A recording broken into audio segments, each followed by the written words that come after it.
नमस्ते class 9th chapter चल रहा है मोशन।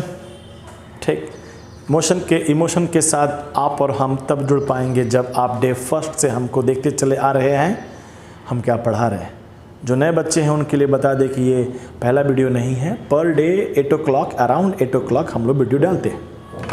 सबसे पहला काम दिन के शुरुआत में हम लोग क्या करते हैं तो रिवीजन करते हैं। आपको समझ में आना चाहिए कि थ्योरी के नाम पे थोड़ा सा तो बात ही पड़े और पूरे फिजिक्स में पूरा ध्यान रहेगा क्या, न्यूमेरिकल बनाएंगे। आपने पढ़ा chapter motion, rate of change in position is called what, motion.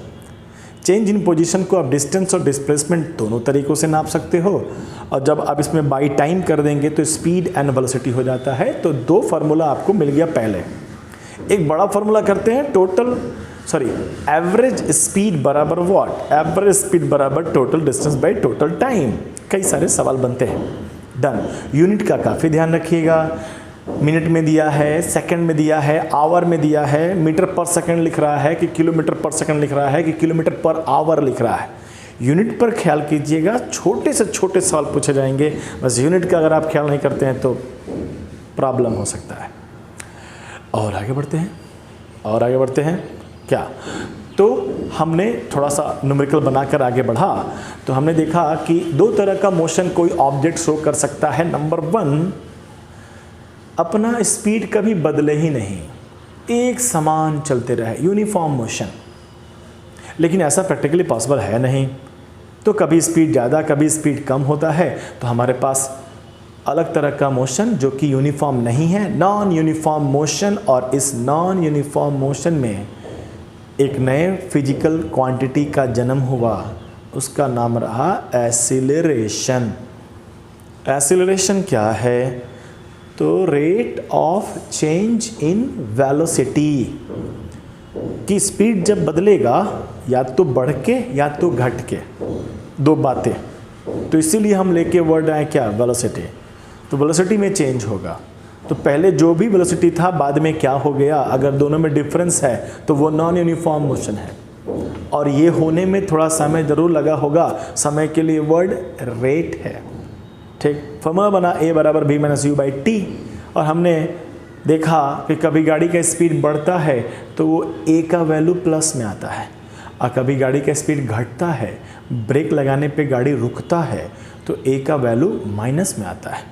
Plus और माइनस फिजिक्स में सिर्फ और सिर्फ मीनिंग पर्पसफुल आए हैं, न्यूमेरिकल वैल्यू से उनका कोई लेना देना नहीं है। प्लस 5 मीटर पर सेकंड स्क्वायर ये यूनिट है एक्सीलरेशन का, माइनस 5 मीटर पर सेकंड स्क्वायर, दोनों का मैग्नीट्यूड बराबर है। मीनिंग बस इतना है कि एक के केस में, प्लस वाले केस में गाड़ी का स्पीड बढ़ते जा रहा है, और माइनस वाले केस में गाड़ी का स्पीड घट रहा है, रुकने वाला है। आसान बात कर दिए। एक्सीलरेशन का भी थोड़ा थ्योरी आगे बढ़ाते हैं तो बात किए कि uniform acceleration, non uniform motion में यूनिफॉर्म एक्सीलरेशन हो सकता है, पॉसिबल। हर जगह एक्सीलरेशन कांस्टेंट, एक्सीलरेशन एक समान है, वर्ड थोड़ा चेंज करते हैं, कांस्टेंट। आसान बात, ठीक, डन। नॉन यूनिफॉर्म एक्सीलरेशन भी हो सकता है कि हर क्षण अलग अलग एक्सीलरेशन आता है, वो पढ़ना नहीं हम लोग को यूनिफॉर्म एक्सीलरेशन पढ़ना है।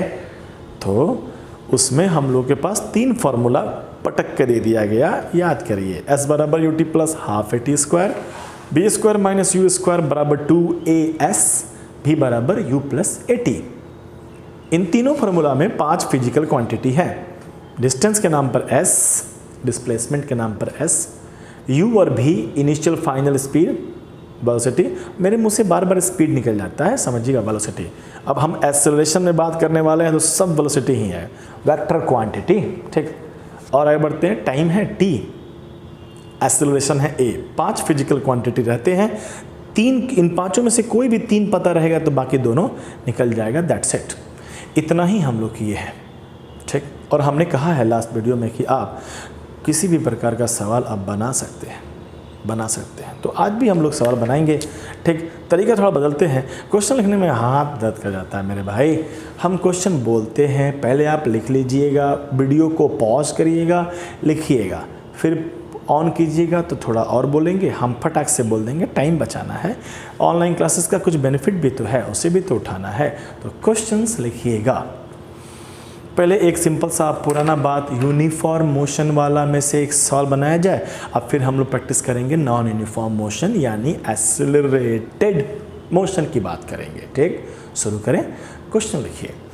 On A 120 kilometre track a train moves the first 30 kilometer at a uniform speed of 30 kilometer per hour.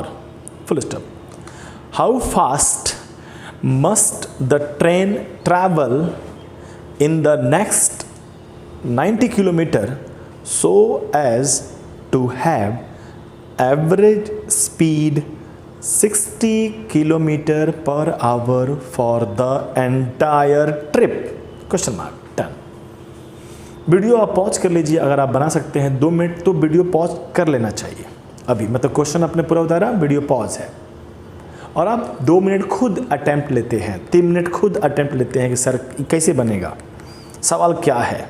ठीक, 3 मिनट 4 मिनट के बाद से फिर वीडियो ऑन करेंगे तो हम तो सीधे आपको आंसर बता रहे हैं। आइए क्वेश्चंस को पहले हम लिख देते हैं क्या क्या बोला गया है। तो बोला गया है लिखने आना चाहिए, क्वेश्चंस को ड्राइंग करना आना चाहिए तो आप समझ पाओगे। फिजिक्स कहता है पूरा का पूरा एक पाथ है 120 किलोमीटर।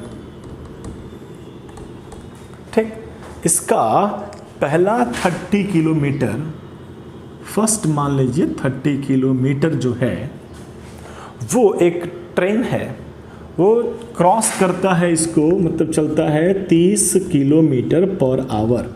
ऐसे लिखने आना चाहिए आपको। ठीक, हमने उतना अंग्रेजी का लिख दिया। क्वेश्चन कहता है अगला कितना बचा, 90 किलोमीटर। बोला नहीं है, समझ तो गए ना, 120 में से 30 कट गया तो बचा 90 ना। तो कहता है क्वेश्चन कि 90 किलोमीटर को कितना किलोमीटर पर आवर, कितने स्पीड से तय कर जाए, बताया नहीं गया है, कितना से करे, सी से बी तक का जर्नी का स्पीड कितना रहे कि एंटायर जर्नी का जो एवरेज स्पीड है क्वेश्चन के अकॉर्डिंग है 60 किलोमीटर पर आवर हो जाए। याद है ऐसा ही कुछ क्वेश्चंस के बारे में हम लोगों ने 2-3 दिन पहले बात किया है। ठीक, स्टार्ट करें। सवाल समझे, पूरा सवाल को यहाँ लिख लिया गया। तो हमें ये चाहिए बस। अगर हम इसे V1 कह दें तो इसे V2 कहना पड़ेगा। ठीक, ये डिस्टेंस है, ऐसे नहीं देते हैं। अब देखो बनाने का तरीका बहुत होता है, बहुत, कोई ऐसा ज़रूरी नहीं है कि जो हम बनाए वही आप बनाएंगे। जिसको क्लिक कर गया, देखो क्लिक कैसे करता है, हमको ये निकालना है। मेरा प्रॉब्लम तो ये है, यानी समझो, ध्यान समझना ध्यान से, हमें वेलोसिटी निकालना है। हम सी बी लिखें, समझ में आया, velocity from C to B. तो हमें वेलोसिटी बराबर क्या होता है, डिस्टेंस या डिस्प्लेसमेंट जो भी लिखें, फिलहाल डिस्टेंस लिखते हैं बाई टाइम। हमें वेलोसिटी निकालना है तो हमें डिस्टेंस चाहिए जो कि सवाल में हमारे पास है 90 किलोमीटर। हमारे पास टाइम नहीं है, अगर टाइम होता तो हम 90 को डिवाइड करते हैं, आंसर दे देते हैं। यानी इस सवाल के जवाब को रोक रहा है कौन, टाइम। वो भी कहाँ से कहाँ तक का, सी से बी तक के जर्नी का टाइम हम T2 मान लेते हैं, ए से सी तक का जर्नी का टाइम T1। ठीक, हमें T2 मिल जाए तो अपना आंसर हो जाएगा। यानी सारा सर्च T2 की तरफ है। ठीक, देखा देखिए T1 भी देख लेते हैं। सर T1 भी तो नहीं दिया हुआ है, T1 नहीं दिया हुआ है, लेकिन अगर हमको journey from A to C का स्पीड दिया हो और डिस्टेंस दिया हो, स्पीड दिया हो और डिस्टेंस दिया हो, तो क्या टाइम नहीं निकाल सकते हैं। तो हमारा हाथ सबसे पहले कुछ बना सकता है, तो कहेगा from A to B, A to C, A to C, A to C में, फ्रॉम ए टू सी में distance which is given that is 30 kilometre, speed which is given that is 30 kilometre per hour. काफ़ी simple math है। तो time यानी t1 क्या हो जाएगा, time इधर भेज दें, स्पीड इधर आ जाए, तो डिस्टेंस बाय स्पीड, टाइम बराबर डिस्टेंस बाय स्पीड। कोई बहुत बड़ी रॉकेट साइंस नहीं किए हैं। डिस्टेंस कितना है 30 और स्पीड कितना है 30, कट के कितना 1 आवर, क्योंकि हम किलोमीटर पर आवर कर रहे हैं। t1 तो निकल गया सर, t1 थोड़ी चाहिए, t2 चाहिए, t2। बात सही है, शायद कुछ हेल्प करेगा इसीलिए दिया गया था तो निकाल लिए। अब t2 कैसे निकलेगा, तो हमें कुछ और देखना पड़ेगा कि हमारे सवाल में क्या कुछ और भी दिया है क्या। ये भी तो सवाल में दिया, ये अगर सवाल में कुछ दिया है तो कहीं नहीं, क्राइम स्पॉट पे अगर कुछ है तो हो सकता हो कि वो केस सॉल्व करने में हेल्प करे। तो इस न्यूमेरिकल में अगर ये दिया है तो इसमें भी कुछ छुपा होगा राज का बात। अब मेरे मन में एक पॉइंट पर टिका हुआ है, टाइम चाहिए, t2 चाहिए, t2 चाहिए, t2 चाहिए। t2 कहाँ से मिलेगा, इधर t2 के बारे में तो बात ही नहीं है। हाँ, उसके भाई के बारे में बात है, t1 के बारे में। ठीक, तो हम थोड़ा उस पर इन्वेस्टिगेशन किया जाए। Average speed which is given 60 kilometre per hour. हम फॉर्मूला जानते हैं शायद, एवरेज स्पीड बराबर क्या होता है, total distance which is also given 120 kilometre. A से लेकर बी तक का डिस्टेंस 120 किलोमीटर है, वहां तक का time is the total time. ऐसे लिखें, total distance by total time, total distance is 120, t1 plus t2, right. अरे सर t2 दिखना शुरू हो गया, and what we want is t2, तो चलो t2 पकड़ते हैं। सर t1 पता है 1, सर t1 1 पता चल गया, तब तो शायद ये हमें ऐसे दिख रहा है sir, 120/1 plus t2 is equal to 60 kilometre per hour. ये वाला इधर आता है, 60 में मल्टीप्लाई होगा 1 plus t2 is equal to 120। 60 1 0 1 0 ऐसे काट सकते हैं, मैथ है, काट सकता है। 6 दूनी 12, इतना मेहनत किया, 60 दूनी 120 कर देते यार, क्या मेहनत करवा रहे हो सर। 1 प्लस t2 बराबर 2, तो t2 बराबर 2 माइनस 1 बराबर, अरे अच्छा t2 भी 1 आवर निकल गया। पॉसिबल, डाटा जैसा होता है वैसा घूम फिर के बन जाता है। सर जिस चीज़ की कमी थी वो हमें प्राप्त हो चुका है, तो हमें आंसर बिना संकोच किए हुए यहाँ पर 1 आवर लिखकर आंसर चिपकाना चाहिए 90 किलोमीटर पर आवर। यानी सवाल हम कुछ इस प्रकार से पढ़ रहे हैं कि अगर मेरा वो ट्रेन C से B का जर्नी 90 किलोमीटर पर आवर से चल जाए तो पूरे एंटायर जर्नी का एवरेज स्पीड क्या हो जाएगा, 60 किलोमीटर पर आवर। डाटा काफ़ी सिंपल था तो खटाक से बन गया। डाटा हम थोड़ा टेढ़ा मेढ़ा 120 की जगह 500 कर देते हैं, 30 पे 30 तो सेट हो गया ना एक का। 30 किलोमीटर को 100 किलोमीटर पर आवर से पास कर देते तो थोड़ा मैथ टफ हो जाता, कूड़ा भाग थोड़ा कट्टा उतना ईजी नहीं। लेकिन समझिए, हम तो फिजिक्स पढ़ा रहे हैं ना आपको, फिजिक्स में हम पैटर्न कैसे बनाते जाए। हमने उल्टा सोचा कि हमें ये चाहिए तो हम पहले थोड़ा लिख देंगे, ये मेरे मन में था। तो हम शुरुआत करने की बात करें तो ये डाटा इतना सिंपल था कि कुछ निकल जाएगा, लेकिन ये हमें हेल्प अभी नहीं कर रहा था। फिर एक और डाटा था, उसको खोल कर सर्च किया तो ये डाटा की मदद से हमने निकाला कुछ, और फाइनली हमारे सामने है। क्लास 9th के फिजिक्स का टफेस्ट पार्ट यही है, एक डाटा को दूसरे डाटा से इम्प्लीमेंट करके तब तीसरा निकलता है। यहाँ वाला यहाँ इस्तेमाल किया गया, नया निकला, और इसको फाइनली इस्तेमाल किया गया तो आंसर। सिर्फ ए से सी तक ही क्वेश्चन सीमित रहता और कहता बताओ ए स्पीड 30 किलोमीटर पर आवर है, 30 किलोमीटर चल गया तो बताओ कितना टाइम होगा। इजी आंसर, यही एक आंसर हो गया। समझ रहे बात? तो ये रहा आपके सामने सवाल। अब आपका काम क्या होना चाहिए, आप अपने मन से इसको चेंज कर दो। सिर्फ 120 को आप 200 कर दो, तो हिसाब से 200 में से 50 को कवर करा लो 25 किलोमीटर पर आवर से, अब बाकी 150 को कितने से चले कि वो घर जाए। हो सकता है, बहुत आसान, नो प्रॉब्लम। तो एक सवाल हम लोगों ने बना दिया, ठीक।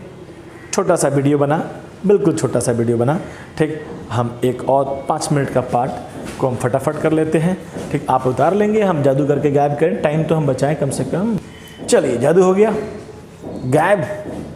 अब आइए, अब ये तो था पुराना वाला क्वेश्चन ना, यूनिफॉर्म मोशन, स्पीड कहीं बदल नहीं रहा था। अब बात करते हैं आने वाला सवाल। आइए ध्यान से देखिए, 3 हमारे पास फार्मूला है। तीनों फार्मूला में मेरे पास क्या पड़ा हुआ है, एक डिस्टेंस पड़ा है या डिस्प्लेसमेंट कह लो, u है, v है, a है और t है। हमारे पास 5 फिजिकल क्वांटिटी है और हम आपको बार बार कह रहे हैं, कोई भी न्यूमेरिकल पढ़ो तो पहले दिमाग से ये पूछो कि whether it is a uniform motion और नॉन यूनिफॉर्म मोशन। अगर यूनिफॉर्म मोशन है तो ये सब तो सोचना ही नहीं है, ठीक। नॉन यूनिफॉर्म मोशन है तो आप ये सब सोच सकते हैं। कभी कभी टफ करेगा, 2 पार्ट को मिला देगा कि A to B यूनिफॉर्म चल रहा था और B से आगे C नॉन यूनिफॉर्म, ऐसा पॉसिबल है। जैसा हम हाइपोथेटिकल मनगढ़ंत एक सिचुएशन क्रिएट करके आपसे क्वेश्चन पूछ लें, कॉमन सेंस फ्रेश रखिए, वाइड रखिए, जल्दी जल्दी आएगा। तो आइए हम लोग एक न्यूमेरिकल बनाने का हिंट लेते हैं।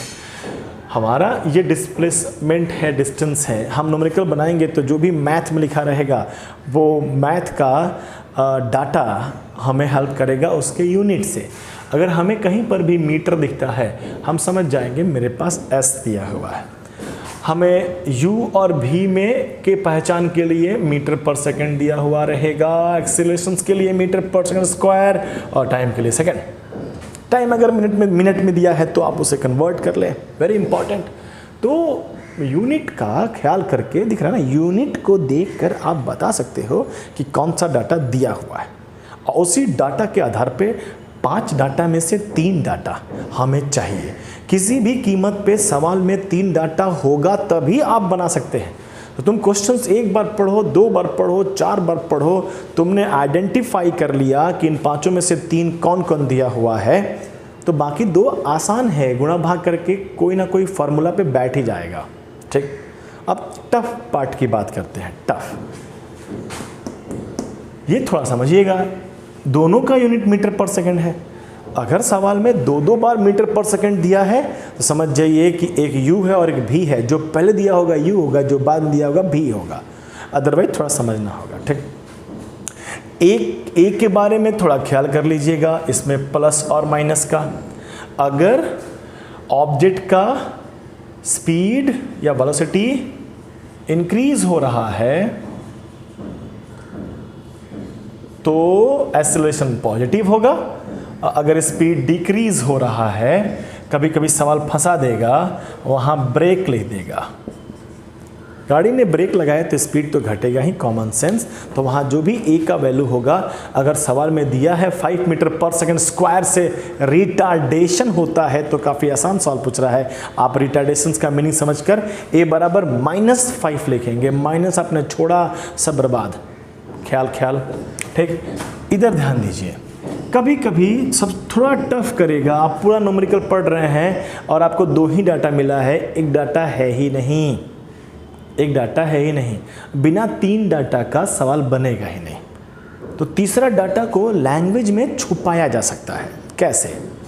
ये इनिशियल है। अगर सवाल में कहीं पर स्टार्ट लिख दिया है कि एक गाड़ी है, स्टार्ट करता है चलना, तो स्टार्ट करने के पहले उसका स्पीड कितना होगा? 0 वाज द वैल्यू, u बराबर 0, छुपा लिया गया, दिया नहीं गया, ठीक।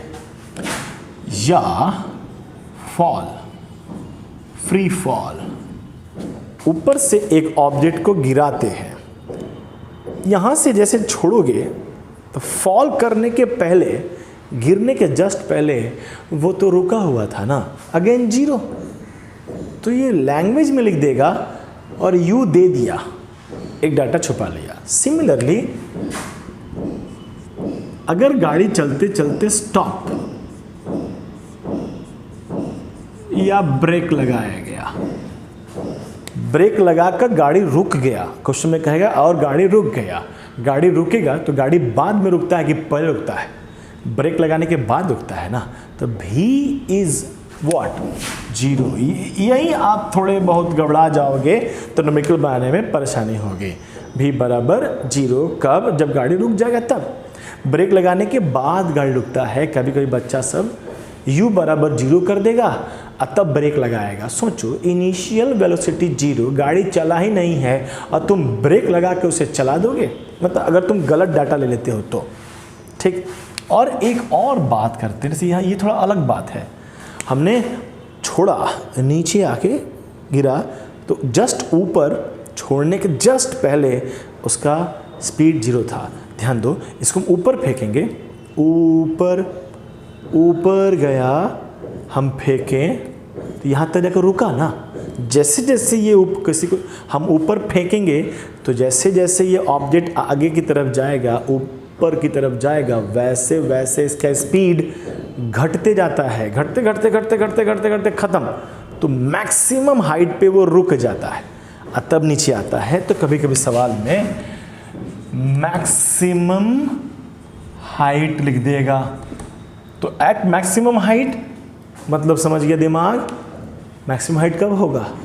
क्वेश्चन रहेगा कि फेंके हैं ऊपर, तो जब ऊपर फेंकेंगे तो एट मैक्सिमम हाइट बाद में आया ना, हम फेंकें तो यहाँ से मेरा इनिशियल वेलोसिटी स्टार्ट हुआ होगा और ऊपर जाके रुक गया फाइनल वेलोसिटी। आसान बात कह रहे हैं, वेरी सिंपल थॉट। ठीक, तो इनिशियल और फाइनल को लैंग्वेज में छुपाया जा सकता है। अभी तक का शुरुआत का सवाल में हम लोग स्टार्ट और स्टॉप से काम चलाएंगे, जहाँ 0 0 यूज करेंगे, और जैसे ही ऑब्जेक्ट को हवा में फेंकेंगे या ऊपर से ड्रॉप करेंगे तो ये दोनों लैंग्वेज इस्तेमाल होना स्टार्ट हो जाता है। जितना क्लैरिटी में इस बात को समझिएगा, और न्यूमेरिकल गुणा भाग करने के पहले सवाल में क्या दिया हुआ है, तीन फिजिकल क्वांटिटी को आपने आइडेंटिफाई कर लिया with their sign, either plus और माइनस, और पूरा क्लैरिटी के साथ कि 0 दिया क्या है, u दिया है 0 की, भी दिया है 0, बड़े आराम से अपना न्यूमेरिकल बनेगा।